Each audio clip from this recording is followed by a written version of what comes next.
새만금 특별지방자치단체 설립을 위한 합동추진단 구성 협약식이 취소됐습니다. 논란이 이어지고 있는 가운데 전북방송이 당시 합의하려던 문건을 입수했습니다. 전북특별자치도가 산불로 터전을 잃은 이재민을 위해 재해구호기금 2억 원을 대한적십자사에 기탁했습니다. 재해구호물자 600여 개도 대피소 등에서 생활하고 있는 이재민들에게 지원할 계획입니다.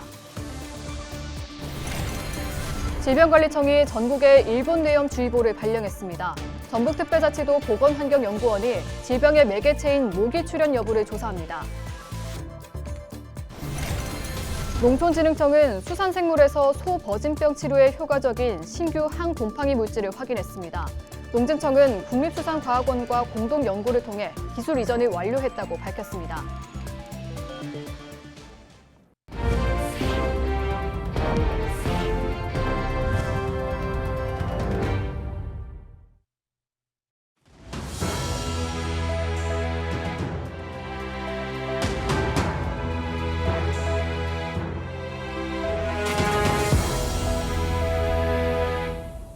시청자 여러분 안녕하십니까? 헬로티비 뉴스입니다.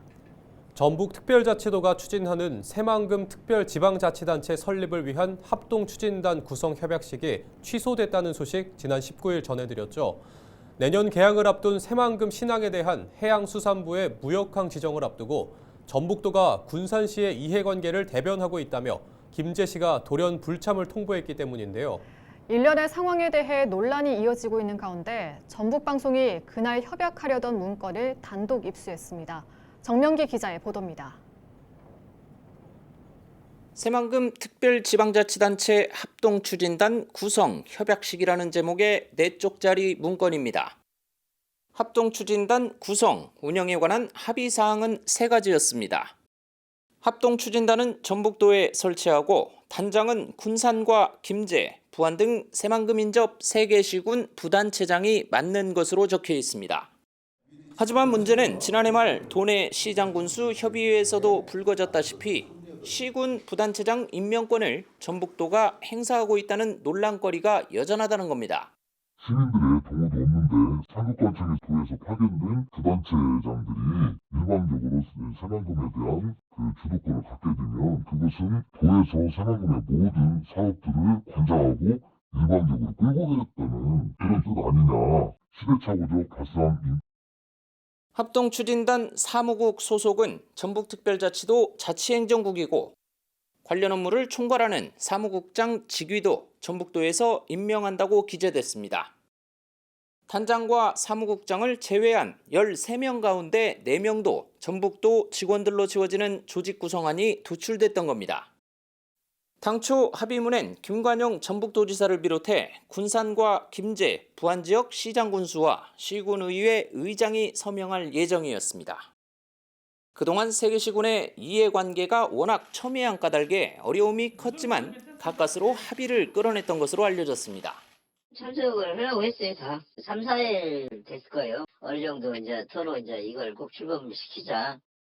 그런데 협약식 전날인 18일 밤 김제시장과 김제시의회 의장이 불참 의사를 전북도에 통보하면서 취소됐던 것. 이유는 이 합의문 때문은 아니었습니다. 군산시의 야합된 전북도와 야합된 그런 행동을 보고 새만금 특별지방자치단체에 가서 논의를 하는 것이 여러분들이 생각할 때 잘한 것 같습니까? 못한 것 같습니까? 시장군수와 지사님은 또 상호관계라는 것이 있어서 보이지 않게 굉장히 많이 힘든 일도 있습니다. 그렇지만은 신항만 수변도시를 위해서 새만금 특별지자체 구성 주체는 군산시와 김제시, 부안군입니다. 하지만 일각에서는 전북도가 산하에 두고 꿍꿍이를 꾸미려 한 것 아닌지 의심까지 나오는 상황. 성과주의와 임기응변을 의심받는 상황에서는 갈등과 혼란을 증폭할 뿐 진정한 혁신과 발전의 전북 행정이 인정받을 수 없습니다. 앞서 협약식이 취소되면서 아쉬움을 삼킨 김 지사는 재차 추진할 뜻을 밝혔습니다. 헬로티비 뉴스 정명기입니다.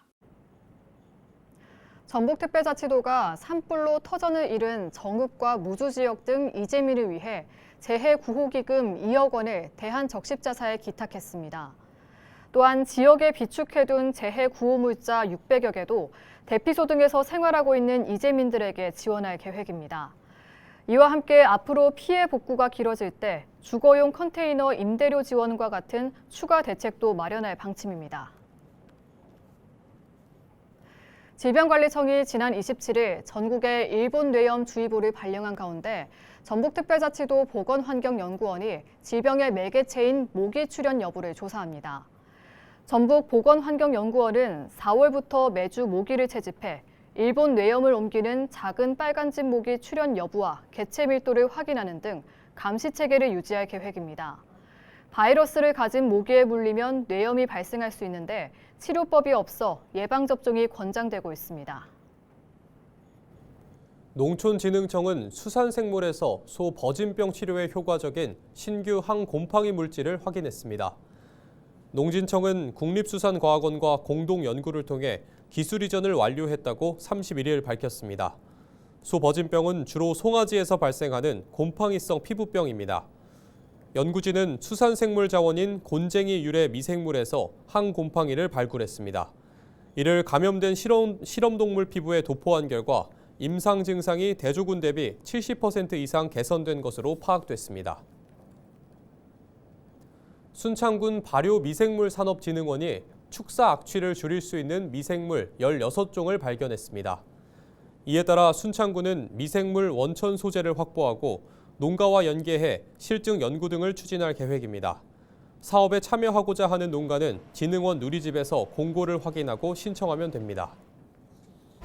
이번에 발굴된 미생물들은 축사 악취 저감을 위한 친환경적 생물학 처리 기술에 활용될 수 있으며 이를 통해 축산 농가의 환경 개선과 지속 가능한 축산업 발전에 도움이 될 수 있을 것으로 생각됩니다. RE100은 기업이 사용하는 전력을 재생에너지로 쓰자는 일종의 캠페인인데요. 지역에서는 개별 기업을 넘어 RE100 산업단지를 구축하려는 움직임도 커지고 있는데 풀어야 할 숙제가 적지 않습니다. 이세진 기자의 보도입니다. 100% 재생에너지로 생산된 전력만을 활용하는 RE100. 최근에는 기업 단위 선언을 넘어 산업단지 조성 차원에서 논의되고 있습니다. 전북 새만금 지역이 대표적입니다.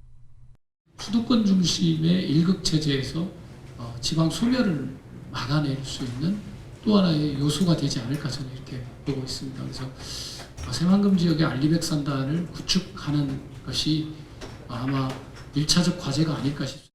전북의 재생에너지 발전량은 전국 1위 수준. 문제는 수도권에 집중된 전력 수요입니다. 국회에서 열린 정책 토론에서도 지산지소 필요성이 언급됐습니다. 생산은 지방에서, 소비는 수도권에서. 이 구조를 바꾸기 위해서 그러면 일부 이 얘기를 많이 하잖아요. 생산되는 지역에 와서 기업을 운영하는 분들한테는 좀 전력 비용을 좀 감소시켜주고 좀 줄여주는 그런 인센티브 같은 것이 좀 획기적으로 좀 들어오지 않으면 송전선로 갈등이나 불안정한 전력 개통 문제를 해결하기 위해서라도 에너지 분산이 필요하다는 게 전문가 의견. 제도 개선과 정부 지원이 뒤따라야 한다고 봤습니다. 아주 가까운 곳에서 소비가 이루어져야만 하는 그런 에너지 나누고 흩어서 분산한 형태로 다양한 형태로 비즈니스 모델들이 개발되고 또 촉진되도록 우리 국회에서도 또 고민을 해주시고 정부에서도 지원 좀 부탁드리겠습니다. 다만 RE100 산단을 조성하려면 보다 근본적인 문제가 해결돼야 한다는 이견도 나왔습니다. 지산지소를 얘기하지만 당장의 그 지역에서 그 많은 전력을 많은 전력을 소비할 기업들이 없습니다. 근데 기업들이 없는 게 단순히 전력의 요금 문제는 아니거든요. 인력 문제가 같이 있습니다. 그래서 이게 사실 되게 복합적인 문제이기 때문에 토론자들은 RE100 산단이 에너지 전환과 국가 균형 발전, 지역 소멸까지 아우르는 해법이 될 수 있다면서도 구체적인 실현 방안에 대한 논의는 더 필요하다는 데 공감했습니다. 헬로티비 뉴스 이세진입니다. 부안군이 지난해 2, 3분기에 도내 인구 감소 지역 가운데 가장 많은 생활 인구를 유치했습니다. 통계청과 행정안전부 조사 결과 부안군 2024년 2, 3분기 생활 인구는 각각 37만 3천여 명과 40만 1천여 명입니다. 생활 인구는 한 달에 한 번, 하루 3시간 넘게 지역을 방문한 사람과 기존 등록 인구를 더해 집계하는데 올해부터 보통교부세 산정 기준에 반영될 예정입니다. 우리 부안군은 부안사랑인 제도 운영과 한평생 부안갯벌 프로젝트 등 다양한 생활인구 확보 정책을 추진하고 있습니다. 이를 통해서 지방 소멸 위기를 극복하고 지역 경제를 활성화할 수 있도록 최선을 다하겠습니다. 남원시가 31년간 장기 방치됐던 남원 관광단지 내 옛 비사월 콘도 부지가 달빛 정원으로 재탄생됩니다.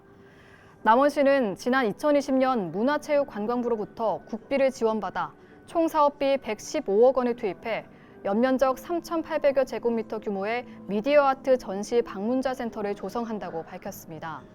시는 지난해 건축과 미디어 아트 설계를 완료했고 올해 10월 준공을 목표로 공사를 시행하고 있습니다. 우리 남원의 달빛 정원은 다양한 볼거리와 즐길거리가 풍부한 최고의 시설로 조성했습니다. 시민과 관광객 모두가 만족하는 새로운 명소가 될 것으로 기대합니다.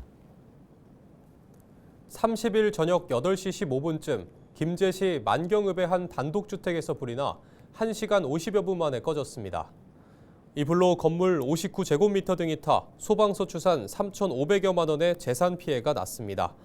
경찰과 소방당국은 아궁이 쪽에서 불이 시작된 것으로 보고 정확한 화재 원인을 조사하고 있습니다.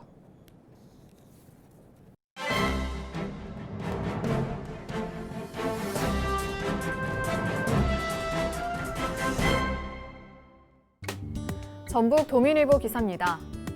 전북 지역 아파트 매매 가격이 8개 도단위 지방도시 중 유일하게 상승했다는데요. 전북 외에 가격이 오른 곳은 수도권의 서울과 광역권의 울산밖에 없었다고 합니다. 한국부동산원이 최근 발표한 3월 넷째 주 전국 주간 아파트 가격 동향조사 결과에 따르면 매매 가격은 3월 셋째 주보다 0.01% 하락했다고 합니다. 전북 지역 아파트 매매 가격은 올해 들어 1월 내내 하락을 거듭했으나 2월 셋째 주 상승 전환 이후 지속적인 상승 흐름을 이어가고 있다는데요.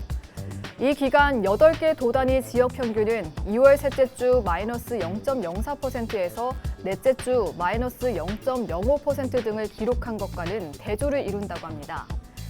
전북은 전주 덕진구의 아파트 매매 가격이 가장 많이 올랐고 정읍시, 전주 완산구, 김제시 순으로 가격이 올랐으며 그에 비해 군산시와 남원시, 익산시는 가격이 내렸다고 신문은 전했습니다.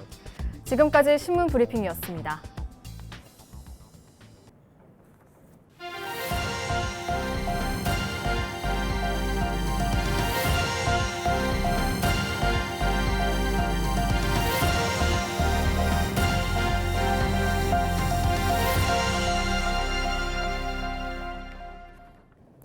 김제교육지원청이 지난 27일 2025학년도 김제 영재교육원 개강식을 개최했습니다.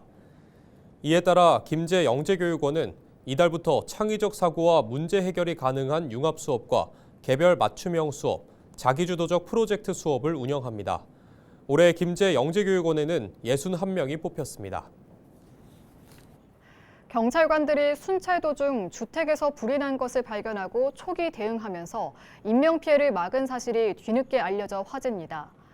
정읍경찰서에 따르면 지난 26일 칠보파출소 소속 김봉성, 권영창 경감이 칠보면을 탄력 순찰하던 중 주택 보일러실에서 불이 난 것을 보고 119에 신고한 뒤 장애가 있는 집주인과 인근 주민들을 대피시켜 인명피해를 막았습니다. 화재 현장 근처엔 대나무 숲이 있고 이웃 주민들이 대부분 고령으로 자칫 큰 피해로 이어질 뻔했지만 신속한 초기 대응으로 피해 확산을 막을 수 있었습니다. 제4대 김제시 어린이 청소년의회 발대식이 지난 20일 김제시청 대회의실에서 열렸습니다. 김제 지역 초등학생과 중고등학생 33명으로 꾸려진 제4대 어린이 청소년의회는 정책 제안대회와 의회 아카데미 등을 통해 아동복지 증진을 위한 의정활동을 펼치게 됩니다. 이상으로 뉴스를 마칩니다. 시청해주신 여러분 고맙습니다.